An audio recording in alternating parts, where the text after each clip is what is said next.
An older woman who can't even have kids should step aside. That's right. Give up your spot as his wife to my young daughter. These were the unbelievable words waiting for me, someone who had done everything to support my husband. Brian, my husband who betrayed my sincerity, just watch.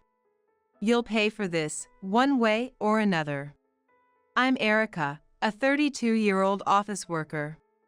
My husband's name is Brian, and he is 40. Brian and I met through a matchmaking service and quickly tied the knot. I wanted to get married before I turned 30. Everything fell into place smoothly.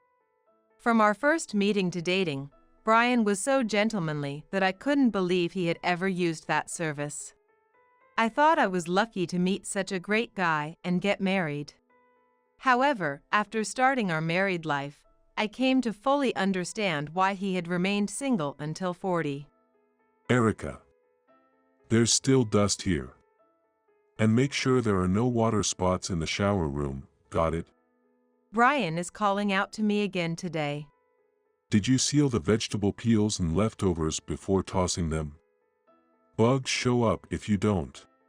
He wasn't just tidy, he was a full-blown neat freak. I was not sitting around doing nothing. He insisted I scrub the shower room and handle every little thing around the house, down to the smallest detail. Though his strict rules were exhausting, it wouldn't be so bad if he helped out. But instead, he would issue commands without lifting a finger. Hey, Brian. I work full-time too, so you could help with chores. Here, take the sponge for the shower room. Are you kidding? The water would splash everywhere, and the soap would get on me. Housework is wife's work. Keeping the house spotless for your husband is your duty. Oh my, how I wished I had known this side of him before getting married. What era was he living in with that mindset? I hadn't had unrealistic expectations for married life, but living under such strict rules was exhausting. I should forget having kids, since there was no way this man would ever change a diaper. I had no doubt about it. Thinking about that, I lost all motivation to have children. Then, Brian got a job transfer. I couldn't go with him, so he moved alone. Honestly, I felt relieved to have some peace without him around. However, that relief was short-lived. Erica, can you come over here every weekend to clean the shower room and kitchen until they're spotless? Brian asked. His new apartment was about a few hours away by plane. Since it was supposed to be a short-term transfer, he rented a small place. Even there, he was unleashing his neat freak tendencies. And of course, he wouldn't clean himself. I was so fed up that even my usually patient nature couldn't hold up. Wait, you want me to clean your apartment? Can't you just do it yourself? Of course not. I barely get home during the week because of work, and I'm busy on weekends too. Just come clean it on weekends, okay? You can do it in a day. I work full-time too, and weekends are my only chance to rest. You don't have as much responsibility as I do. Have you ever thought about the pressure I'm under? Just make a day trip here to clean, but it has to be a day trip. You got it? Brian kept nagging me on the phone until I reluctantly gave in. If he was hardly ever home, wouldn't his apartment stay clean in the first place? Even so, I eventually gave in and started flying over every weekend to his temporary apartment. It is such a waste of money on plane tickets, I thought. Somehow, I ended up paying for those travel expenses myself. Even when I came all the way to clean, Brian acted like it was the most natural thing in the world and never once thanked me. To make matters worse, even when I showed up on Saturdays, he wasn't at his place anymore. If he had called me over just because he missed me, I might have been able to forgive him. Is he really that busy at work? Would it be possible working every single weekend? I wondered. I spent hours visiting his apartment, cleaning relentlessly, and then spent additional hours returning home. I was nothing more than a long-distance housekeeper. My compensation was zero, while all expenses were out of pocket. Hey, Brian. Can we stop this weekend cleaning routine? Or maybe you could at least cover my travel costs. Aren't you taking advantage of me a bit too much? Not only was I his wife, but I also had my own job. Since I had a fulfilling career, losing half my weekends to cleaning his apartment left me no time to recharge. Besides, the weekly travel expenses were quite a burden. When I brought this up over the phone, Brian exploded with anger. Are you serious? I'm working my butt off at a demanding job, and now you're saying I have to pay for something as natural as my wife cleaning the house. It's not natural. Listen. Shut up. Are you trying to make me live in a filthy place and get sick? You're the worst wife ever. This is ridiculous. Who the hell is ridiculous? Brian had always been a bit unhinged, but he'd never raised his voice like this before. He ranted endlessly on the phone. He kept going and listing all the ways I was supposedly unlovable and a terrible wife, referring to me as a disgrace to wives, or a failure as a woman. By the time the call ended, I was emotionally drained.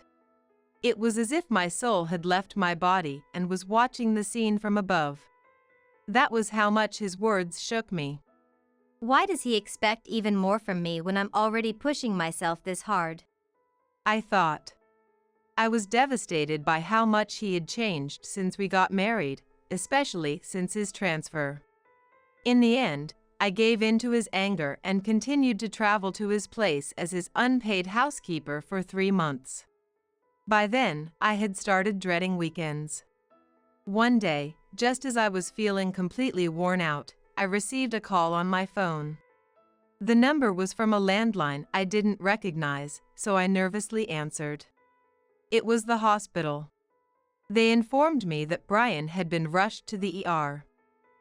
I was shocked and left the house despite my exhaustion from work and jumped on a plane. All they told me was that he had slipped in the shower room. The details would be explained once I arrived at the hospital. They added, "The patient has been crying and asking for his wife." If he can talk, then it's probably not life-threatening. I wonder what he was doing in the shower room at this hour. He always said he works so late that he barely reaches home midnight. I thought it over. If he was crying and calling for me, it must have been serious. Maybe he had gotten home early for once, tried to enjoy a relaxing bath, and then had an unfortunate accident. With all these thoughts running through my mind, I hurried through the unfamiliar city streets to the hospital. When I told the receptionist that I was Brian's family member, they directed me to his room. Surprisingly, he was in a private room. Is his condition really that bad? I wondered. I rushed to his room, but the door was closed. Standing outside were 2 women.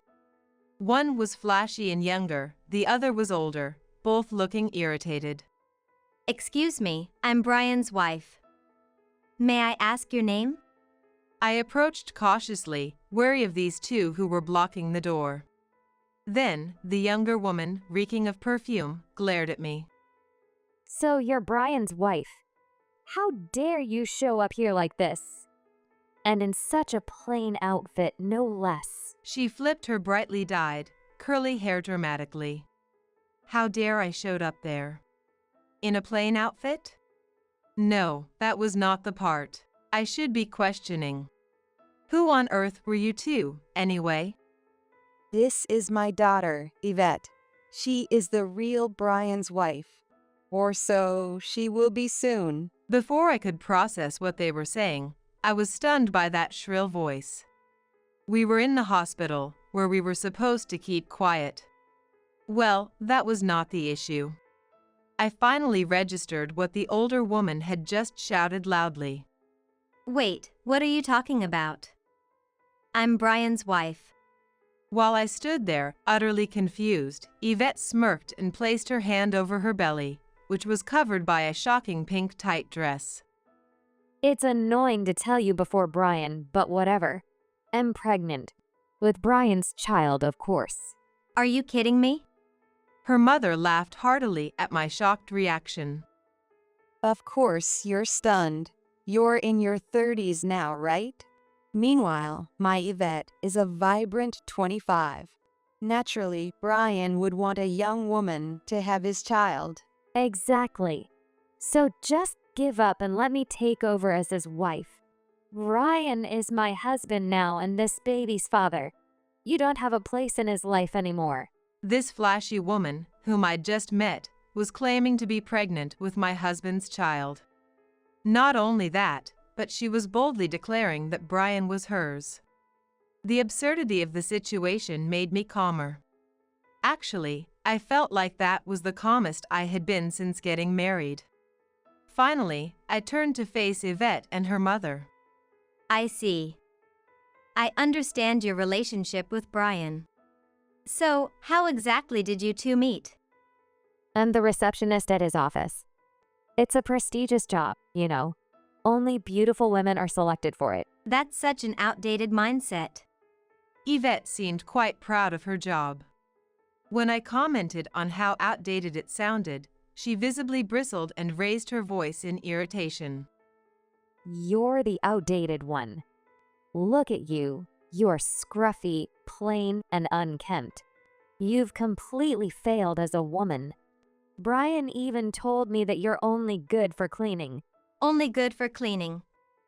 Did he really say so? That's right.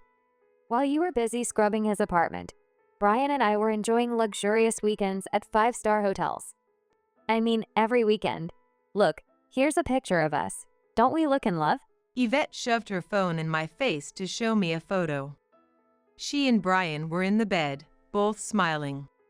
You two spent every weekend at 5-star hotels? And what is this picture? Meanwhile, I was paying my own way just to clean his apartment? So the whole busy with work excuse was a lie? Brian, how dare you?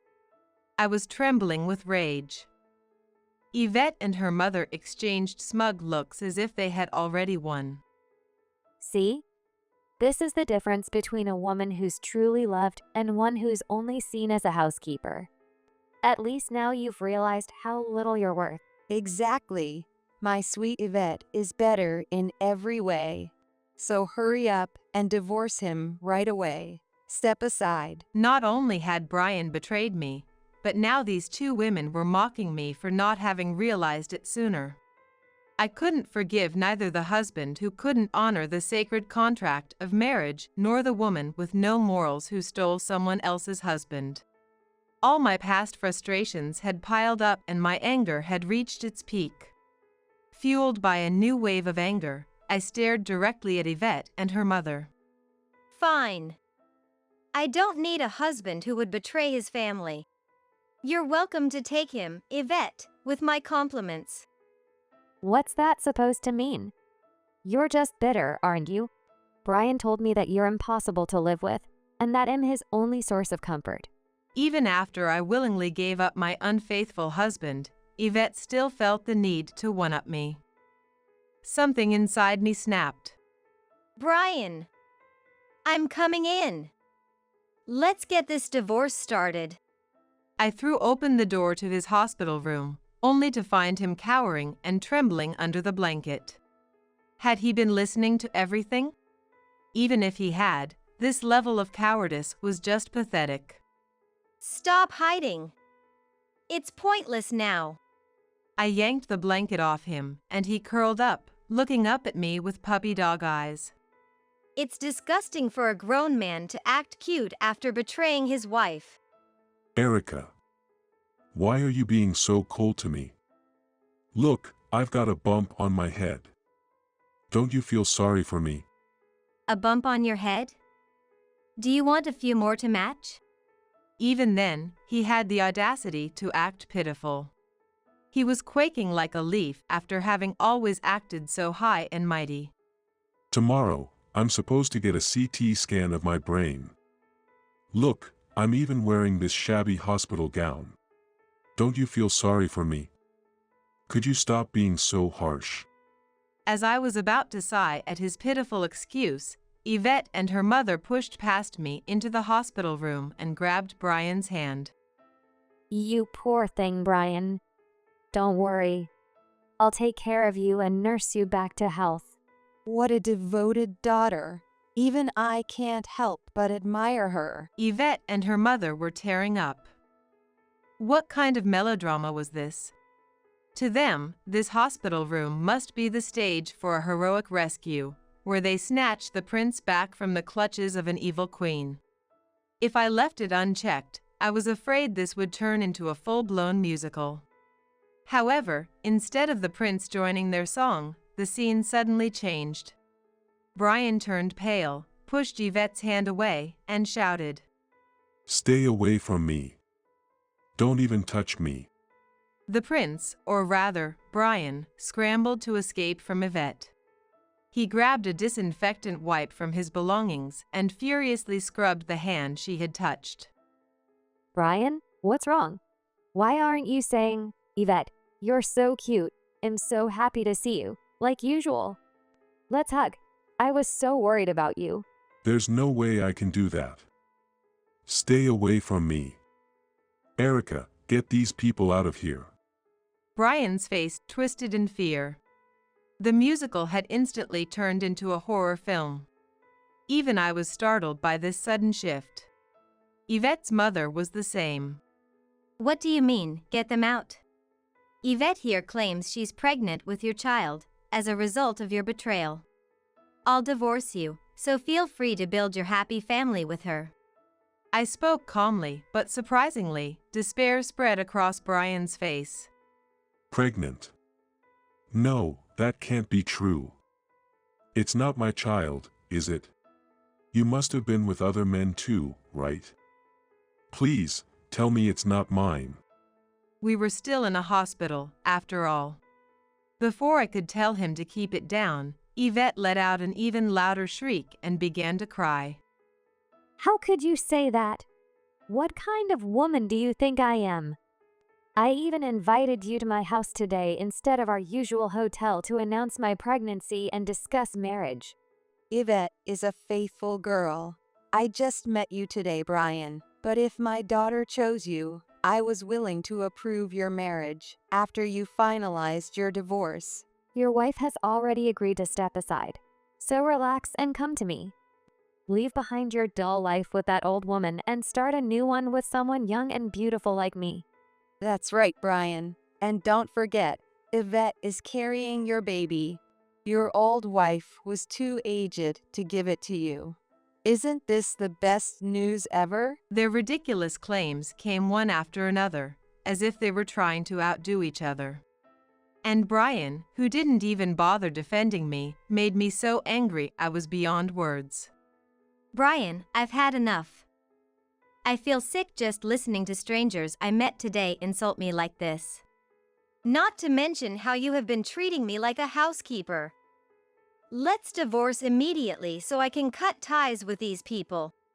I raised my voice, matching Yvette and her mother's shouting, and Brian's shoulders slumped as he stared in disbelief. Wait, divorce? You and me? No way. Absolutely not. I couldn't get married or even get a girlfriend until I was 40, and people used to call me a total failure. If I divorce you, my life will be over. Over? It doesn't seem that way.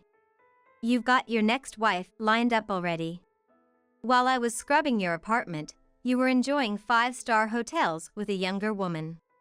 Now you get to enjoy that life forever. As I coldly dismissed him, Yvette and her mother squealed with excitement. Exactly. A happy life is waiting for you. It'll just be my mom and me, so we can all live together. With the baby coming, having mom around will be so helpful. That's right. Besides, we own our house outright. No rent or mortgage to worry about. You can join us as our live-in son-in-law, Brian. No way. Absolutely not. There's no way the baby is mine. And there's no way I can live in your house. It's because... Brian's face was pale, and he took a deep breath. After taking several shaky breaths in and out, he finally managed to continue speaking. Yvette's house is a trash heap. It's completely unsanitary. I'd get sick just spending a day there. His words were delivered like a confession, which left Yvette and her mother dumbfounded. What? My house? That's not true. How rude of you to say that. Right, Mom? Exactly, Brian. We clean thoroughly once a year, at the end of the year. Besides, we use disposable plates and only throw them away once they're completely worn out. It's very hygienic. They said this with utter seriousness. I could understand the shock Brian must have felt upon seeing that filthy house. It also became clear why he desperately pushed Yvette's hand away, despite being in a relationship with her until recently. I can't believe it. I want to erase the fact that I ever set foot in that house from my life. Brian, you're being so dramatic.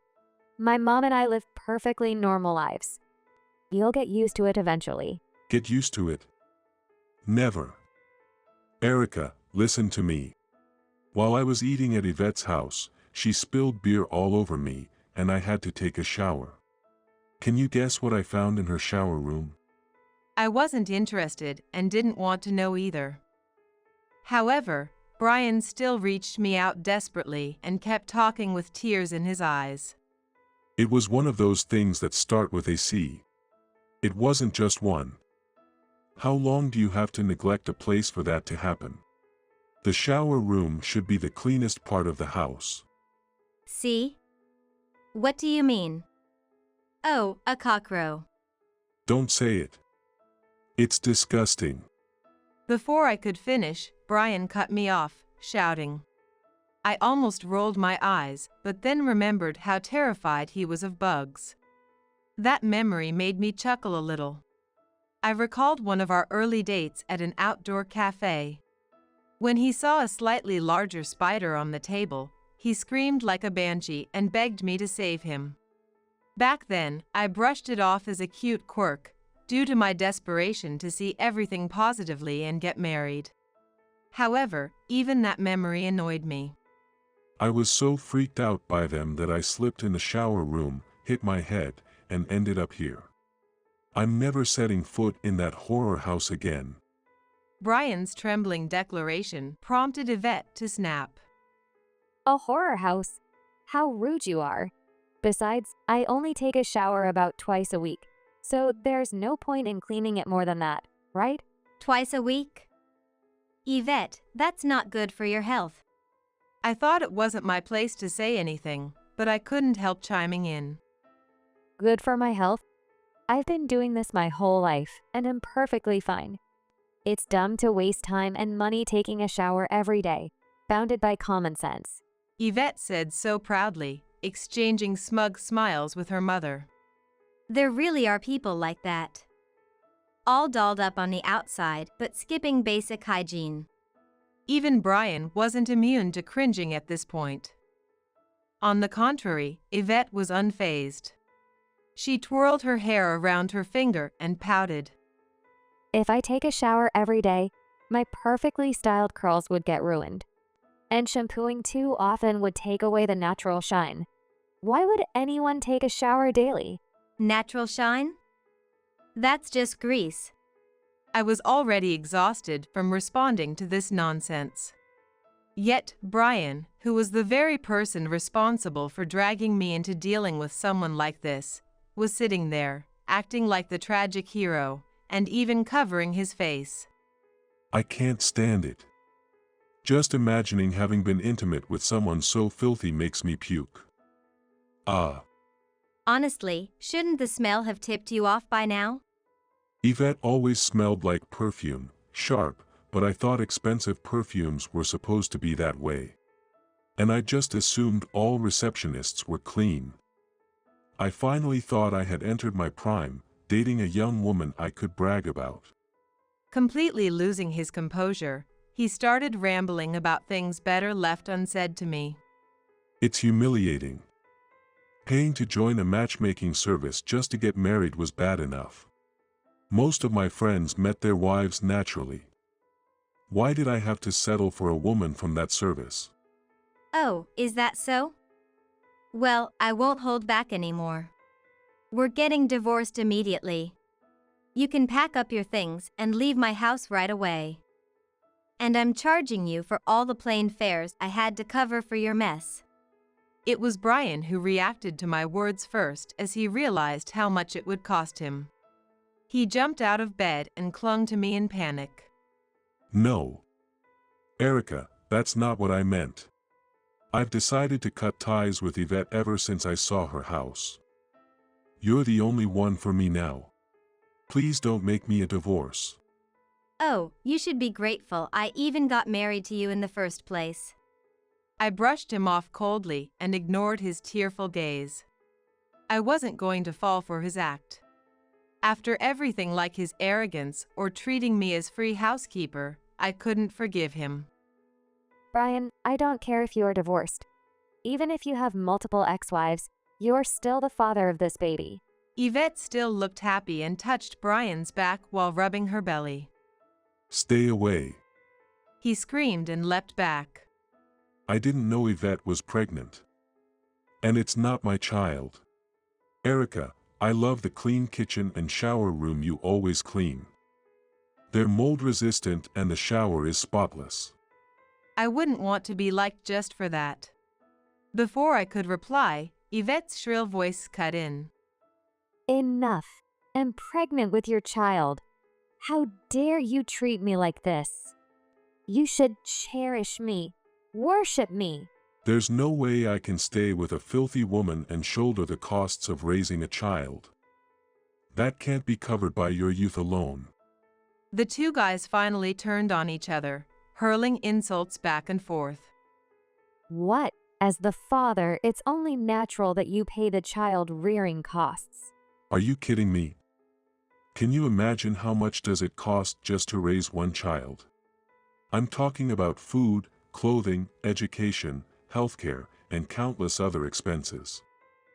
I can't believe how stingy and irresponsible you are. If I'd known it, I wouldn't have gotten involved with some old guy. Old guy. You tricked me, you filthy woman. Oh, shut up. You're one to talk, you obsessive clean freak. Brian and Yvette seemed to have forgotten they were in the hospital.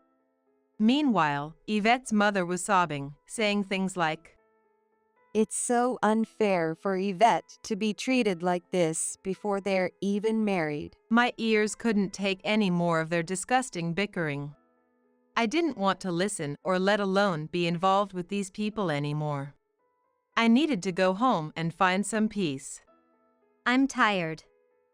I'm leaving. I'll send you an invoice for all the expenses later, and don't come back to my house. You're the one who's dirty, Brian. As I delivered my cutting remark, the chaos in the room abruptly stopped. Wait. Don't divorce me. Protect me from these filthy people. No, leave him to me and get out quickly. Ignoring their desperate cries, I walked out of the hospital room. As I left, I noticed several nurses rushing toward Brian's room, likely alerted by the commotion. With a sigh of relief, I hurried to catch the last plane home. Back home, packing up Brian's belongings was a quick task. I didn't want to see him again, so I boxed up his things as soon as I returned and shipped them to his temporary apartment. Looking back, it was a blessing he had been living separately. Brian threw tantrums, begging me not to divorce him, but I just moved forward with the divorce procedures. Word quickly spread at Brian's office that he had been dumped by his wife after cheating with the receptionist. He was effectively demoted. He was shunned by his colleagues and found work increasingly difficult, but he couldn't quit the job anyway and dragged himself to work each day with a gloomy face. After all, Brian ended up reluctantly marrying Yvette. Their home life was nothing but constant arguing. With no money, they moved into Yvette's family home, where Brian's attempts to clean were thwarted by either Yvette or her mother. Since Brian wasn't good at cleaning anyway, the house remained a mess. Living with Yvette, her mother, and the constant presence of bugs, he spent his days screaming in frustration and grew thinner by the day. As for Yvette, she immediately quit her job using her pregnancy as an excuse. Amid their endless fights and the disastrous state of their home, Yvette gave birth.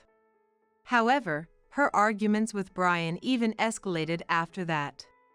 Eventually, neighbors called Child Protective Services, concerned about the baby's well-being. After a series of interventions, the baby was placed in the care of a responsible relative, who provided a clean and stable environment. I was genuinely relieved to hear that the child was thriving. Meanwhile, Yvette became consumed by paranoia, believing her baby had been stolen. The house grew even filthier, and late-night screaming matches between her and Brian became so frequent that neighbors kept reporting them. In the end, Yvette, her mother, and a progressively more haggard Brian had to move together, but Yvette's savings were nowhere near enough to cover their household. Yvette's mother chipped in, but the family was left completely broke. They managed to scrape together enough to rent a tiny, run-down apartment. There, Yvette spends her days, dressed in her now tattered flashy dresses, trying to stop Brian from escaping. It's good for Brian, at least he is loved. As for me, I decided to give marriage another shot. Before returning to the matchmaking service, though, a friend offered to introduce me to someone. The man I met was slightly younger and had a refreshing personality. He's dedicated to his work and has many friends. Most importantly, he liked me from the moment we met and approached me actively. At first, I was hesitant, scarred by the trauma left by my ex-husband, but I decided to start dating him. Unlike Brian, he's incredibly kind and calm. After a year of dating, I felt ready to take the leap and marry him. Thanks to the relentless cleaning demands of Brian, my housekeeping skills are now at a professional level. My current husband constantly brags to others about what a wonderful wife I am, excelling at both my job and keeping our home in perfect order. It's a little embarrassing, but seeing him so happy makes it all worth it. After a few months into our marriage, I found out I was expecting a baby, a long-awaited joy. With Brian, I never even wanted to consider having children. The moment I became pregnant, my current husband insisted I stop doing any housework and made it a priority for me to rest. I was so grateful to him for that. With him, I truly believe we can face anything together, cherishing and supporting one another for the rest of our lives.